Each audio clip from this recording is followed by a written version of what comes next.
पिछले क्लास में आपको सजीवों के लक्षण या जीवधारियों के लक्षण के बारे में बताया गया।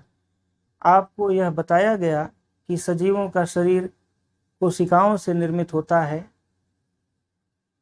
कुछ जीवों का शरीर तो केवल एक ही कोशिका से बना होता है, जिन्हें एक कोशिकीय जीव अथवा यूनिसेलुलर ऑर्गेनिज्म कहते हैं। किंतु अधिकांश जीवों का शरीर एक से अधिक कोशिकाओं से मिलकर बना होता है, जिसे बहुकोशिकीय जीव अथवा मल्टीसेलुलर ऑर्गेनिज्म कहा जाता है। सजीवों का शरीर अत्यंत सुसंगठित और सुव्यवस्थित संरचना का होता है। पर्यावरण के प्रभाव से जिसमें विघटन की प्रवृत्ति होती है। समय के साथ साथ सजीवों के शरीर की ऊर्जा में भी कमी आती है। अतः सजीवों के शरीर की समय के साथ साथ मरम्मत और अनुरक्षण, रिपेयरिंग और मेंटेनेंस की आवश्यकता होती है। सजीवों के शरीर में चलने वाली ऐसी समस्त अभिक्रियाएं जो मरम्मत और अनुरक्षण के लिए आवश्यक होती है, उत्तरदायी होती है, ऐसी क्रियाओं को जैव प्रक्रम या बायोलॉजिकल प्रोसेस कहते हैं। आज का हमारा टॉपिक जैव प्रक्रम है। इसमें कई प्रकार के प्रक्रम आते हैं, जैसे पोषण है, श्वसन है, या पदार्थों का आवागमन होने के लिए ट्रांसपोर्टेशन है, या उत्सर्जन है। ये सभी प्रक्रियाएं जैव प्रक्रम के अंतर्गत आती हैं। इनमें सबसे पहला टॉपिक है पोषण या न्यूट्रिशन। पोषण या न्यूट्रिशन।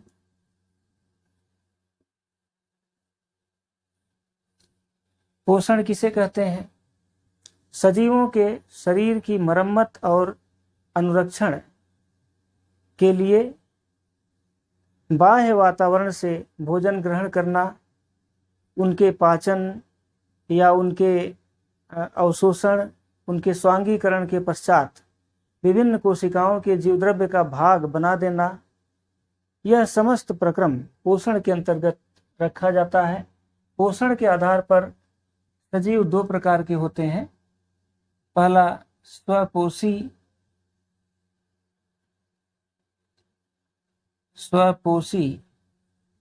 जीव, जिनमें स्वपोषी पोषण होता है। तो यहाँ पोषण का प्रकार बता रहे हैं, स्वपोषी पोषण, या इंग्लिश में ऑटोट्रॉफिक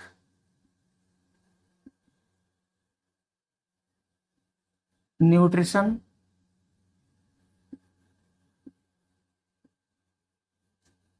और दूसरा है परपोषी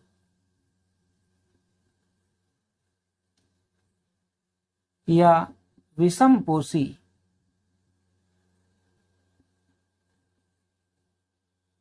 पोषण इसे कहते हैं हेटेरोट्रॉफिक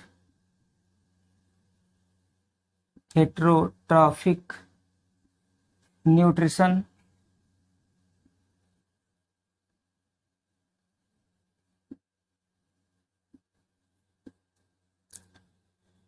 अब हम स्वपोषी पोषण के बारे में चर्चा करेंगे। स्वपोषी पोषण किसे कहते हैं? जैसा कि नाम से स्पष्ट है, स्व अर्थात स्वयं, पोषी जो अपना पोषण स्वयं करते हैं। यह देखा गया कि हरे पौधे सूर्य के प्रकाश की उपस्थिति में अकार्बनिक पदार्थों जैसे कार्बन डाइऑक्साइड और जल के उपयोग द्वारा अपना भोजन स्वयं बना लेते हैं। इस प्रकार की अभिक्रिया को प्रकाश संश्लेषण कहते हैं, क्योंकि यह सूर्य के प्रकाश की उपस्थिति में होता है। इसी प्रकार अनेक सूक्ष्म जीव जैसे बैक्टीरिया में भी देखा गया कि प्रकाश संश्लेषण करने की प्रवृत्ति होती है। कुछ बैक्टीरिया कीमोसिंथेटिक होते हैं, रसायन संश्लेषी भी होते हैं। तो यहाँ पर प्रकाश संश्लेषण के संदर्भ में ही हम बात करेंगे। हरे पौधों में या पौधों के हरे भागों में जहाँ पर क्लोरोफिल होता है, वहाँ पर अकार्बनिक पदार्थ कार्बन डाइऑक्साइड CO2 और जल 12H2O, 6CO2 और 12H2O, इनके संयोग से क्लोरोप्लास्ट के भीतर ग्लूकोज का निर्माण होता है। तो यहाँ पर C6H12O6 glucose plus 6O2 plus 6H2O, यहाँ पर ये ऑक्सीजन गैस बाई प्रोडक्ट के रूप में बनती है जो बाहर निकल जाती है। और इस अभिक्रिया के लिए दो चीजें आवश्यक होती हैं, एक तो क्लोरोफिल और दूसरा लाइट। यह लाइट सूर्य का प्रकाश भी हो सकता है अथवा कृत्रिम प्रकाश भी हो सकता है। ये ओवरऑल अभिक्रिया है जो प्रकाश संश्लेषण को निरूपित करती है। अगर हम रसायन विज्ञान की दृष्टि से देखें तो यहाँ पर 12H2O और यहाँ पर 6H2O, ये लिखना गलत होता है क्योंकि 6H2O से ये यहाँ का 6H2O कैंसिल हो जाएगा, किंतु यहाँ पर बायोकेमिकल रिएक्शन लिखा गया है। वास्तव में एक वैज्ञानिक थे रूबेन और उनके सहयोगियों ने यह सिद्ध किया कि जल के प्रकाशिक अपघटन से ऑक्सीजन गैस उत्पन्न होती है। प्रकाश संश्लेषण में जो ऑक्सीजन गैस उत्पन्न होती है वह जल से उत्पन्न होती है। यहाँ पर जल में कुल 12 ऑक्सीजन के परमाणु हैं जो 6O2 के रूप में, 6O2 अणु के रूप में बाहर निकल जाते हैं। और जो H2O बना हुआ है वह कार्बन डाइऑक्साइड की ऑक्सीजन से निर्मित होता है।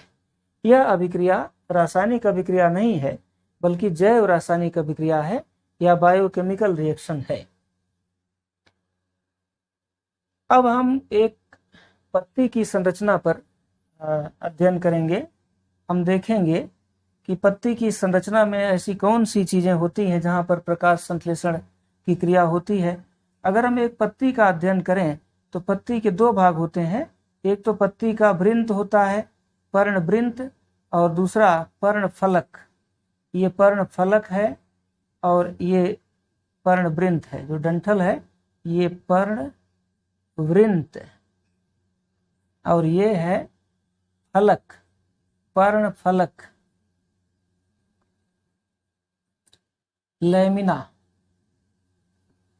लैमिना और इसको बोलते हैं पेटियोल, PETIOLE, पेटियोल और लैमिना। यहाँ पर एक मिड रिब है, मध्य सिरा है, और कुछ द्वितीयक सिराएं हैं जो कि पत्तियों में खाद्य पदार्थों और अन्य पदार्थों जैसे गैसों का आदान प्रदान करने में सहयोग करती हैं। यदि हम पत्ती की अनुप्रस्थ काटें, यहाँ पर एक बात और महत्वपूर्ण है, यह पत्ती द्विबीजपत्री पौधे की पत्ती की संरचना है। एक बीजपत्री पौधों में इस प्रकार का शिराविन्यास नहीं होता, बल्कि जैसा कि घास में, बांस में, मक्का में, जौ में, गेहूं में, इन सभी में आप देखते होंगे समांतर शिराविन्यास होता है, ऐसी पत्ती होती है। तो पत्तियां एक बीजपत्री और द्विबीजपत्री पौधों की पत्तियों में अंतर होता है। यह जो चित्र था वह द्विबीजपत्री पत्ती के लिए था, डाइकाटिलिडनस प्लांट की पत्ती के लिए था। यदि हम इस पत्ती की अनुप्रस्थ काटें तो हम पाते हैं कि इसमें ऊपर और नीचे की सतह एपिडर्मिस से बनी होती है। अपर एपिडर्मिस ऊपर की ओर और लोअर एपिडर्मिस नीचे की ओर, ये दोनों सतह एपिडर्मिस से घिरी होती है। किंतु प्रायः देखा गया कि इस प्रकार की पत्ती में निचली सतह पर कुछ स्थानों पर अत्यंत सूक्ष्म छिद्र होते हैं जिसे हम रंध्र या पर्णरंध्र या स्टोमा कहते हैं। इसे कहते हैं स्टोमा, सिंगुलर में स्टोमा, प्लूरल में स्टोमेटा। कुछ पौधों में अपर एपिडर्मिस के बाहर एक जलरोधी परत होती है जिसे हम क्यूटिकल कहते हैं। क्यूटिकल यह है अपर एपिडर्मिस, यह है लोअर एपिडर्मिस।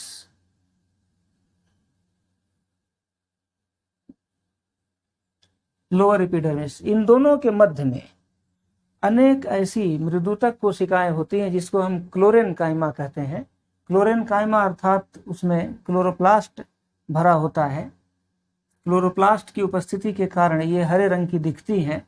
ये दो प्रकार की होती हैं। अपर एपिडर्मिस के ठीक नीचे लंबी लंबी कोशिकाएं होती हैं, इनको हम खंभ ऊतक या पॉलीसेड पैरेन्काइमा कहते हैं। और नीचे, इसके ठीक नीचे प्रायः गोल गोल कोशिकाएं होती हैं जिनके बीच में खाली स्थान होता है, एयर स्पेस होता है। यहाँ लिखते हैं एयर स्पेस। तो ये दो प्रकार की कोशिकाएं हैं जिसमें क्लोरोप्लास्ट पाया जाता है। ये क्लोरोप्लास्ट दिखाया जा रहा है जिसके कारण पत्ती का रंग हरा होता है।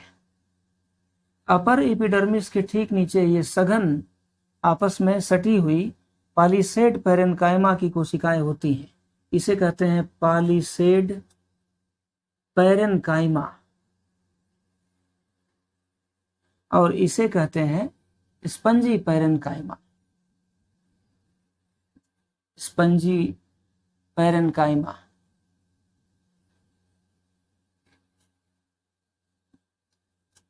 इन दोनों प्रकार की कोशिकाओं में क्लोरोप्लास्ट पाया जाता है जो सूर्य के प्रकाश को ग्रहण करके और प्रकाश संश्लेषण की क्रिया में सहायक होता है।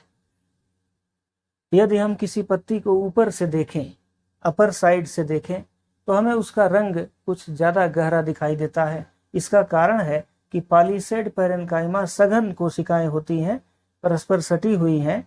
इनमें क्लोरोप्लास्ट की भी उपस्थिति अधिक है इसलिए। और निचली सतह पर चूंकि स्पंजी पैरेन्काइमा है, लूजली अरेंज्ड कोशिकाएं हैं, इसलिए नीचे से पत्ती का कलर हल्का दिखता है।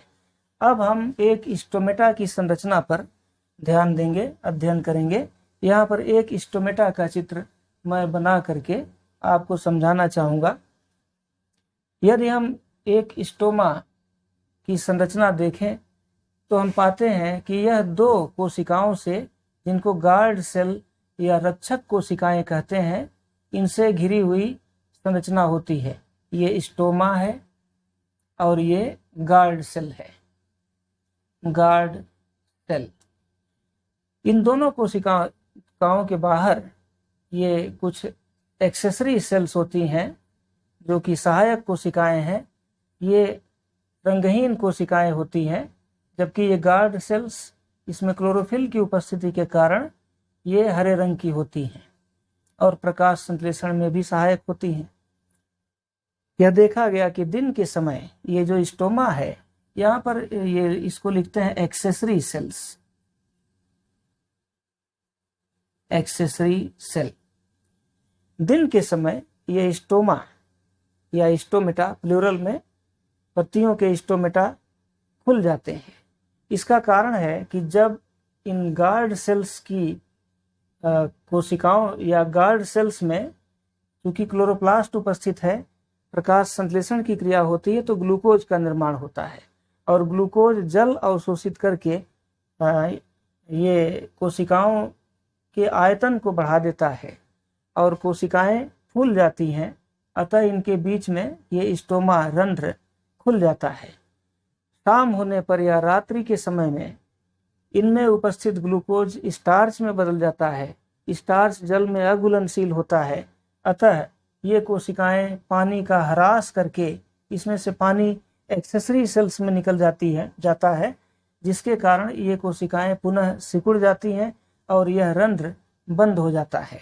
रंध्रों के खुलने और बंद होने का एक लाभ भी है कि दिन के समय क्योंकि प्रकाश संश्लेषण होता है, इसलिए कार्बन डाइऑक्साइड और ऑक्सीजन के परिवहन या आवागमन की आवश्यकता होती है।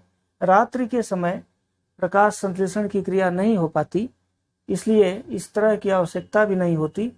दूसरी बात, क्योंकि रंध्रों से जल हानि होती है तो रात्रि के समय में जल हानि से बचाने हेतु ये रंध्र बंद हो जाते हैं। वास्तव में पौधे के अनेक भाग ऐसे होते हैं जहाँ से गैसों का आदान प्रदान होता है। रंध्रों से तो होता ही है, तने में भी कुछ सूक्ष्म छिद्र पाए जाते हैं जिसे हम लेंटिसेल्स या वात रंध्र कहते हैं। वात रंध्रों के भी माध्यम से गैसों का आदान प्रदान या जल की हानि होती है। इसी प्रकार जड़ों की कोशिकाओं की सतह से भी ऑक्सीजन और कार्बन डाइऑक्साइड का आदान प्रदान होता है, जिसके कारण ये जो है कोशिकाएं जीवित रहती हैं। तो यहाँ रंध्र इसलिए महत्वपूर्ण है क्योंकि पत्तियों की संरचना में है और ये प्रकाश संश्लेषण के समय गैसीय आदान प्रदान में सहायक होते हैं। अब हम प्रकाश संश्लेषण की क्रियाविधि समझेंगे। वास्तव में प्रकाश संश्लेषण की क्रिया एक चरण में संपन्न नहीं होती। प्रकाश संश्लेषण की क्रिया कई चरणों में संपन्न होती है, जिसे हम स्टेप वाइज दिखा सकते हैं। पहला, प्रकाश संश्लेषण की क्रिया में सर्वप्रथम सूर्य का प्रकाश क्लोरोफिल पर पड़ता है। क्लोरोप्लास्ट के भीतर क्लोरोफिल नामक रंग द्रव्य होता है, जिसमें प्रकाश की ऊर्जा को ग्रहण करने की क्षमता होती है। तो पहला जो कार्य होता है वह यह है कि क्लोरोफिल द्वारा प्रकाश ऊर्जा ग्रहण करना। नंबर 2, प्रकाश की ऊर्जा के प्रभाव से जल का प्रकाशीय अपघटन होना और प्रकाश की ऊर्जा ग्रहण करके कुछ उच्च ऊर्जा युक्त कार्बनिक पदार्थ जैसे ATP या NADP2H का निर्माण होना। दूसरा जो स्टेप है, इसमें 2 क्रियाएं होती हैं। एक तो उच्च ऊर्जा युक्त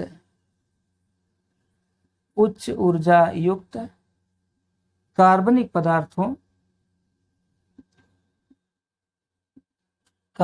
पदार्थों जैसे ATP या NADP2H का निर्माण होना और तथा जल का प्रकाशिक अपघटन। जल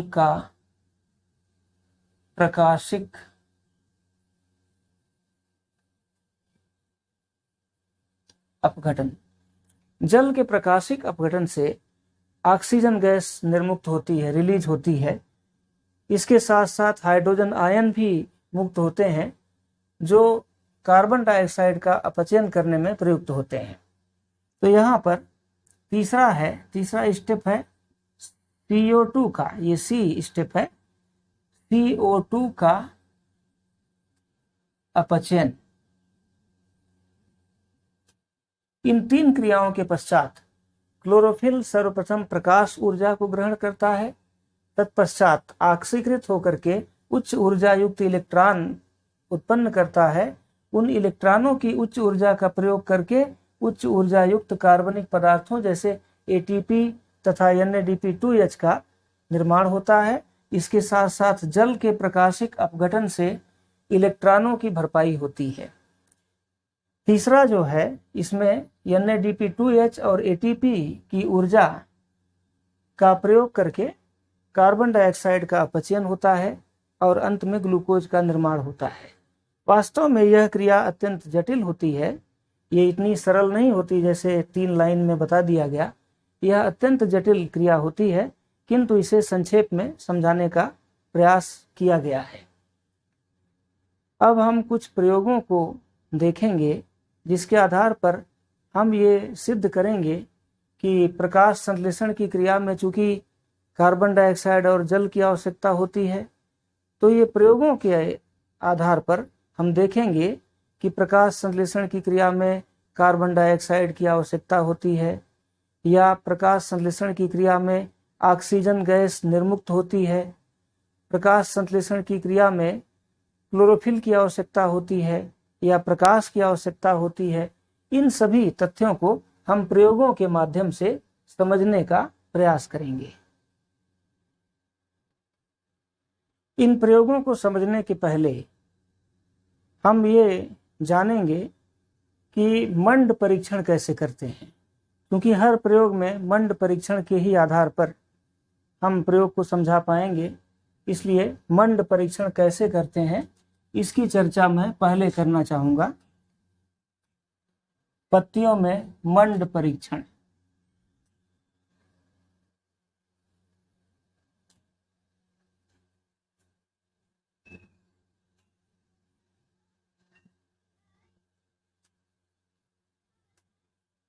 या स्टार्च का टेस्ट कैसे करेंगे। स्टार्च का टेस्ट करने के लिए सर्वप्रथम हम एक पत्ती लेते हैं, किसी भी पौधे की पत्ती लेते हैं और उसे 10 मिनट तक उबलते हुए जल में रखते हैं। उबलते हुए जल में तो पत्ती और उसको उबलते जल में 10 मिनट तक रखते हैं। पुनः जल में से निकालकर उसे 70% एल्कोहल, एथिल एल्कोहल में रखते हैं और एल्कोहल को भी लगभग 15 मिनट तक के लिए उबालते हैं। 15 मिनट तक के लिए उबलते हुए एल्कोहल में जल में से निकाल करके पत्ती को रखते हैं।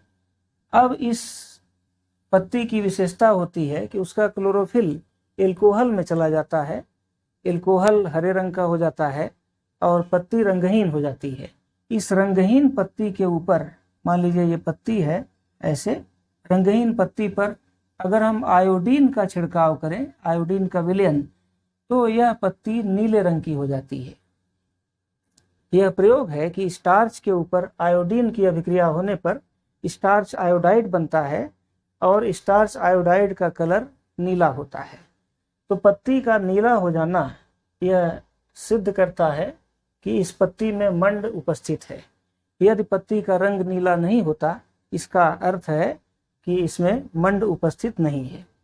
अब हम प्रकाश संश्लेषण के प्रयोगों को समझने का प्रयास करेंगे। पहला प्रयोग है सिद्ध करना कि प्रकाश संश्लेषण की क्रिया में कार्बन डाइऑक्साइड की आवश्यकता होती है। CO2 की आवश्यकता सिद्ध करना कि कार्बन डाइऑक्साइड की आवश्यकता प्रकाश संश्लेषण की क्रिया में होती है।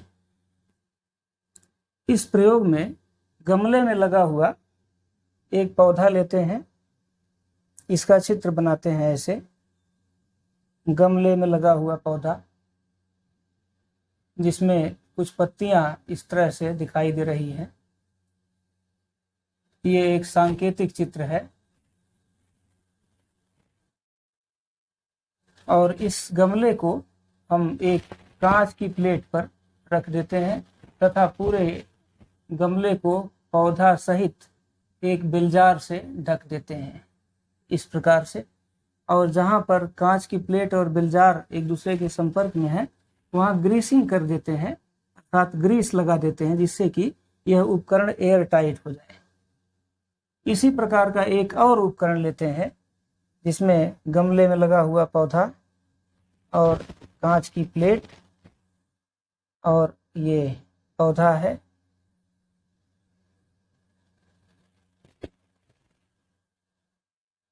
और ये बेलजार से इसे ढक देते हैं तथा इसमें ग्रीसिंग यहाँ भी कर देते हैं। ये बेलजार का चित्र है। इन दोनों में से, चूंकि एक ही प्रकार के दो उपकरण हैं और इनमें से एक उपकरण में हम एक क्रूसिबल में KOH ले लेते हैं, पोटेशियम का हाइड्रोक्साइड, और दूसरे में KOH नहीं लेते। वैज्ञानिक प्रयोगों में दो प्रकार के प्रयोग किए जाते हैं जिससे कि हम ये सिद्ध कर सकें। जैसे यहाँ पर कार्बन डाइऑक्साइड की आवश्यकता सिद्ध करने हेतु एक उपकरण में कार्बन डाइऑक्साइड की अभिक्रिया होने से रोकेंगे, दूसरे में उसकी अभिक्रिया या उपस्थिति होने देंगे। इस प्रकार हम ये सिद्ध कर देंगे कि कार्बन डाइऑक्साइड की आवश्यकता किस प्रकार से होती है। यहाँ जो KOH लिया गया है, KOH का कार्य होता है यह इस गुलजार के भीतर के वातावरण में उपस्थित कार्बन डाइऑक्साइड गैस को अवशोषित कर लेती है। 2KOH plus CO2 is equal to K2CO3 plus H2O। ये समीकरण है। वास्तव में potassium hydroxide carbon dioxide gas को अवशोषित करती है। अतः जो ये पहला उपकरण है, इसमें गुलजार के अंदर कार्बन डाइऑक्साइड अनुपस्थित है, जबकि दूसरे उपकरण में कार्बन डाइऑक्साइड उपस्थित है। यदि हम दोनों उपकरणों को 3 दिन तक अंधेरे में रखें, तत्पश्चात बाहर निकालकर 3 घंटे के लिए धूप में रखें और दोनों पौधों की पत्तियों में मंड परीक्षण करें, तो हम पाते हैं कि दूसरे उपकरण में मंड परीक्षण प्राप्त होता है, जबकि पहले उपकरण में मंड परीक्षण नहीं प्राप्त होता। इसका कारण है कि पहले उपकरण में कार्बन डाइऑक्साइड अनुपस्थित थी, दूसरे में कार्बन डाइऑक्साइड उपस्थित थी। इस प्रकार क्योंकि मंड परीक्षण दूसरे उपकरण में प्राप्त होता है, अतः हम ये कह सकते हैं कि प्रकाश संश्लेषण के लिए कार्बन डाइऑक्साइड गैस आवश्यक होती है। दूसरे प्रयोग में हम ये सिद्ध करेंगे कि प्रकाश संश्लेषण की क्रिया में ऑक्सीजन गैस निर्मुक्त होती है।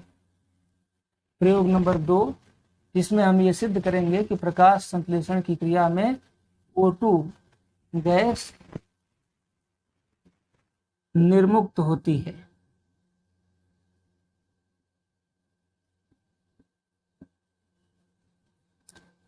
इस प्रयोग में हम एक बीकर में हाइड्रिला एक जल निमग्न पौधा होता है।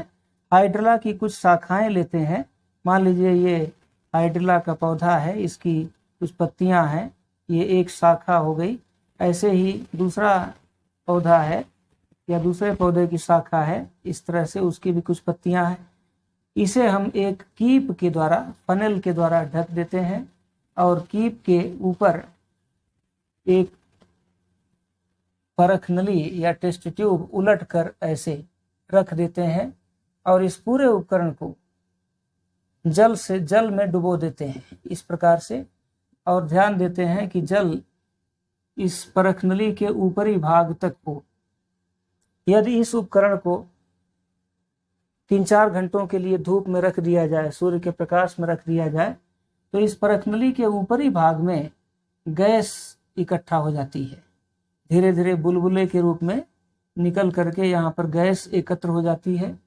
यदि हम परीक्षण करें तो पता चलता है कि यह गैस ऑक्सीजन गैस है। ऑक्सीजन गैस का परीक्षण यह है कि यदि इसके वातावरण में जलती हुई तीली ले जाए तो वह बहुत तेजी से जलने लगती है। तो इस उपकरण में यहाँ पर ऑक्सीजन गैस उत्पन्न होती है।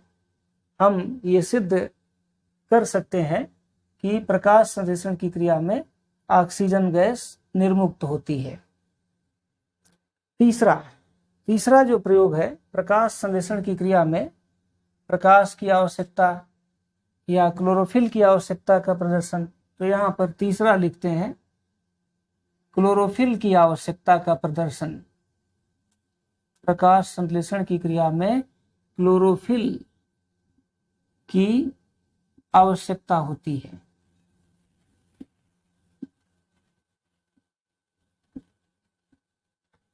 क्लोरोफिल की आवश्यकता को प्रदर्शित करने के लिए हम एक ऐसा गमला लेते हैं जिसमें एक वेराइगेटेड प्लांट लगा हो या धब्बेदार पत्ती वाला कोई पौधा लगा हो, जैसे क्रोटान। क्रोटान एक ऐसा पौधा होता है जिसकी पत्तियों पर हरे रंग के अतिरिक्त कुछ पीले रंग के धब्बे या सफेद रंग के धब्बे भी हमें दिखाई देते हैं। मान लीजिए ये पौधा है, इस पर ये कुछ पत्तियां लगी हुई हैं और पत्तियों पर ये कुछ धब्बे हैं, सफेद रंग के धब्बे या पीले रंग के धब्बे। ये अलग अलग कलर के धब्बे होते हैं। इस तरह से मान लीजिए ये कुछ धब्बे सहित पत्तियों को दिखा रहे हैं। वेराइगेटेड प्लांट, और ये एक गमले में लगा हुआ पौधा है। ये सजावटी पौधा होता है, क्रोटान का पौधा। यहाँ पर ये जो धब्बा है ये तो रंगहीन है या सफ़ेद है या पीले रंग का है। अन्य क्षेत्रों में यहाँ पर क्लोरोफिल है, जिसके कारण यह हरे रंग का है। यदि हम इस गमले में लगे हुए पौधे को 3 दिन के लिए अंधेरे में रखें, जिससे इसका मंड समाप्त हो जाए, और अब बाहर निकालकर उसे 3-4 घंटे के लिए धूप में रखें और इस पत्ती में मंड परीक्षण करें, तो हम ये पाते हैं कि जिन स्थानों पर क्लोरोफिल था वहाँ पर मंड परीक्षण पाया जाता है, पॉजिटिव होता है, जबकि जिन स्थानों पर सफ़ेद या पीले रंग के धब्बे थे वहाँ पर मंड परीक्षण प्राप्त नहीं होता। इससे यह पता चलता है कि प्रकाश संश्लेषण की क्रिया में क्लोरोफिल की आवश्यकता होती है। बिना क्लोरोफिल के प्रकाश संश्लेषण की क्रिया नहीं होती। चौथा जो प्रयोग है वो है प्रकाश संश्लेषण की क्रिया में प्रकाश की आवश्यकता का प्रदर्शन। चौथा, प्रकाश की आवश्यकता। प्रकाश संश्लेषण की क्रिया में प्रकाश की आवश्यकता होती है। इस तथ्य को सिद्ध करने हेतु पुनः गमले में लगा हुआ एक पौधा लेते हैं और जिसमें ये पत्तियां हैं, इस तरह से पत्तियां लगी हुई हैं। किसी एक पत्ती पर काले रंग के कागज की पट्टी ऊपर नीचे से लगा करके हम क्लिप लगा देते हैं। क्लिप द्वारा, कागज की क्लिप लगा करके पत्ती को ऊपर नीचे से काले कागज से ढक देते हैं। इधर का भाग हरा है, इधर का भाग भी हरा है, किंतु ये पूरा भाग पत्ती का पूरा ये काले कागज से ढका हुआ है। जब हम 2-3 घंटे प्रयोग, सबसे पहले तो इस पौधे को भी हम 3 दिन के लिए अंधेरे में रखेंगे, जिससे मंड समाप्त हो जाए पत्तियों में, और अब हम धूप में प्रकाश संश्लेषण होने के लिए इस गमले को रख देंगे और यहाँ पर ये कागज लगा हुआ है जिससे कि पत्ती पर प्रकाश न पड़ने पाए। तो हम पाते हैं कि जिस क्षेत्र में पत्ती का वह भाग जहाँ पर कागज ऊपर नीचे से लगा था वहाँ पर प्रकाश संश्लेषण नहीं होता। शेष भागों में जहाँ पर हरा रंग था वहाँ पर प्रकाश संश्लेषण होता है। तो मंड परीक्षण इस क्षेत्र में, जो बीच का क्षेत्र है जो कागज से ढका हुआ था, यहाँ पर मंड नहीं प्राप्त होता और अगल बगल के क्षेत्रों में मंड की उपस्थिति प्राप्त होती है मंड परीक्षण करने पर। इस प्रयोग से यह सिद्ध होता है कि प्रकाश संश्लेषण हेतु प्रकाश की आवश्यकता होती है। क्योंकि कागज काले रंग का था और प्रकाश को पत्ती पर पहुंचने से रोक रहा था, अतः इस क्षेत्र में प्रकाश संश्लेषण नहीं हो पाता। आज के इस क्लास में इतना ही। इसके पश्चात अगले वीडियो लेक्चर में आपको परपोषी पोषण के बारे में बताएंगे। धन्यवाद।